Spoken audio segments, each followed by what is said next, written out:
आणि अमितभाईंचं काही मिनिटांमध्ये या ठिकाणी आगमन होत आहे। प्रभु रामचंद्र की, प्रभु रामचंद्र की, उमापति महादेव की, पवन पुत्र हनुमान की, भारत माता की वंदे।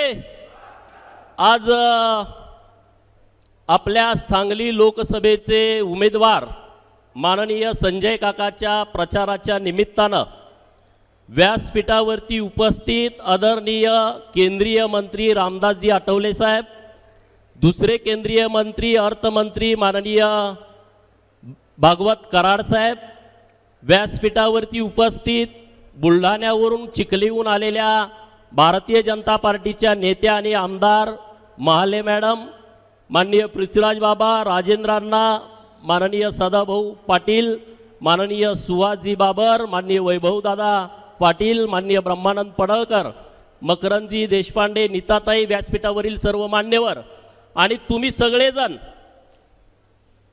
ज्यांच्या भरोशावरती, ज्यांच्या जीवावरती संजय काका तिसऱ्यांदा दिल्लीला पंतप्रधान मोदी साहेबांच्या शपथविधीला हात वर करण्यासाठी जाणार आहेत, असे सगळे माझे महायुतीचे सर्व कार्यकर्ते, वडीलधारी मंडळींनी, युवा मित्रांनो, माता भगिनींनो, तुम्हा सगळ्यांना आमची विनंती आहे। खानापूर विधानसभा मतदारसंघाकडे सगळ्याचं लक्ष आहे। खानापूर मतदारसंघामध्ये एवढा टोकाचा संघर्ष असताना सुद्धा लोकसभेसाठी 4-4 तलवारी एका म्यानामध्ये म्यान झालेले आहेत। याच्यावर तुम्ही विचार करा की ही निवडणूक किती महत्त्वाची आहे। लोकसभेची निवडणूक अत्यंत महत्त्वाची आहे। काकांना खासदार करणं म्हणजे मोदी साहेबांना आपलं मत जाणार आहे। मोदी साहेब परत पंतप्रधान होऊ नये असं नुसत्या राहुल गांधीला वाटत नाही, नुसत्या शरद पवारांना, नुसत्या उद्धव ठाकरेंना, नुसत्या मायावतींना, नुसत्या अखिलेशला, नुसत्या केजरीवालला, ममता बॅनर्जीला, पंजाबवाल्यांना, इकडं स्टॅलिनला, ह्यांना वाटत नाही, तर त्यांच्याबरोबर चीन सारख्या राष्ट्राला वाटतंय मोदी तिसऱ्यांदा पंतप्रधान झाले नाही पाहिजेत। पाकिस्तान सारख्या शत्रू राष्ट्राला वाटतंय मोदी साहेब तिसऱ्यांदा पंतप्रधान झाले नाही पाहिजेत। अमेरिकेसारख्या प्रगल्भ राष्ट्राला वाटतंय मोदी साहेब जर तिसऱ्यांदा पंतप्रधान झाले तर भारत जगातली महासत्ता बनेल। आणि म्हणून गल्ली बोळातली भांडणं, तक्रारी, विषय सोडून द्या। काका मातीला आला नाही, लग्नाला आला नाही, माझ्याकडे बघितलं नाही, हसला नाही, बोलला नाही, हे डोक्यातनं काढून टाका। आता ही निवडणूक आपल्यासाठी महत्त्वाची आहे, देशासाठी महत्त्वाची आहे, हे राष्ट्र जगामध्ये पुढे नेण्यासाठी महत्त्वाची आहे। म्हणून सगळ्या तरुण मित्रांना माझी विनंती आहे, खानापूर आटपाडीकडे सगळ्याचं लक्ष आहे की लाखाचं लीड मिळेल आणि खालनं आतनं गडी काहीतरी वेगळंच कुजबुजते। बाबांनो, कुजबुजू नका, त्याचा काही उपयोग होणार नाही। अरे ह्या सगळ्या पत्रावळ्या ह्यांनी अनेक वर्ष आपल्या राज्याचं नेतृत्व केलं, कधी आपल्या दुष्काळी भागाकडे बघितलं नाही। टेंबूचं पाणी आलं आपल्याला बरं वाटतंय, 81% वीज बिल माफ केलं, पाणीपट्टी माफ केली, आपल्याला बरं वाटतंय। मित्रांनो, आता उतराई होण्याची वेळ आली आहे।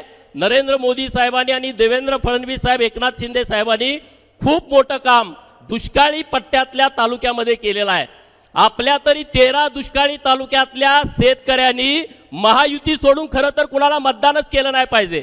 त्यामध्ये कोरेगाव आलं, फलटण आलं, मान आलं, खटाव आलं, माळशिरस आलं, सांगोला, जत, कवटेमंकाळ, आटपाडी, खानापूर, पलूस, कडेगाव, तासगाव ह्या भागातल्या लोकांनी तर विरोधी उमेदवारांना मतदान द्यायला नाही पाहिजे मित्रांनो। कारण आपण दुष्काळाच्या झाडा सगळ्यांनी सोचलेत, टँकरसाठी आपण मोर्चे काढले, चारा छावणीसाठी मोर्चे काढले, चारा डेपोसाठी मोर्चे काढले, शेताला पाणी द्या, पिण्याला पाणी द्या, नेहमी आपले मोर्चे असायचे। आता 2014 नंतरची परिस्थिती बदलली मित्रांनो। आता काही मोजकी गावं राहिली, त्यांना सुद्धा आता सुधारित टेंबू योजनेमध्ये त्यांना पैसे दिलेले आहेत, 7-7.5 हजार कोटी रुपये दिलेत। मित्रांनो, माझी हात जोडून विनंती आहे, ह्या विरोधी लोकांच्या नादाला लागू नका आणि आपल्या खानापूर विधानसभा मतदारसंघातून चांगलं लीड आपण देऊया। नाहीतर इकडे बोलायचंय, करायचंय, ही कृती कुणीच करू नये। माझ्याही कार्यकर्त्याला विनंती आहे, हात जोडून विनंती आहे की आपण भारतीय जनता पार्टीचे उमेदवार माननीय संजय काकांच्या बरोबर ठामपणे राहायचं।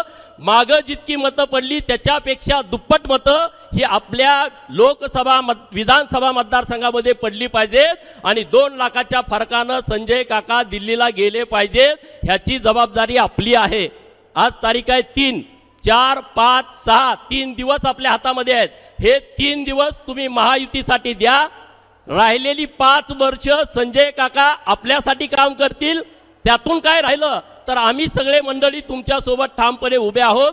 तुम्हाला कुठलीही कसली अडचण आम्ही येऊ देणार नाही. केंद्र सरकार आणि राज्य सरकारच्या अनेक योजना आहेत की ज्या लोकांच्या हिताच्या आहेत. राज्य सरकारनं अनेक निर्णय घेतले. अरे राज्य सरकारनं अंगणवाडी ताईंचं मानधन वाढवलं, मदतनीस ताईंचं मानधन वाढवलं, ग्रामसेवकांचं मानधन वाढवलं, शिक्षण सेवकांचं मानधन वाढवलं, पाटील पोलीस पाटील 8,500 मानधन वाढवलं, कोतवालांचं 7,500 मानधन वाढवलं. आणि ही लोक कुणाशी कनेक्ट आहेत? ही लोक आपल्याशी कनेक्ट आहेत. आपली पोरं प्राथमिक जिल्हा परिषद शाळेत जातात, आपली मुलं अंगणवाडीत जातात. पोलीस पाटलाकडे आपलं काम असतं, कोतवालाकडे आपलं काम असतं. ही गावगाड्याची सगळी जोडलेली जी घटक आहेत त्या घटकांना न्याय देण्याचं काम आपल्या सरकारनं केलं. मोदी साहेबांच्या नेतृत्वामध्ये अनेक कामं झाली. आता आपल्या इथून एक नॅशनल हायवे जातोय पुणे बेंगलोर, हा खानापूर तालुक्यातून जातोय मित्रांनो.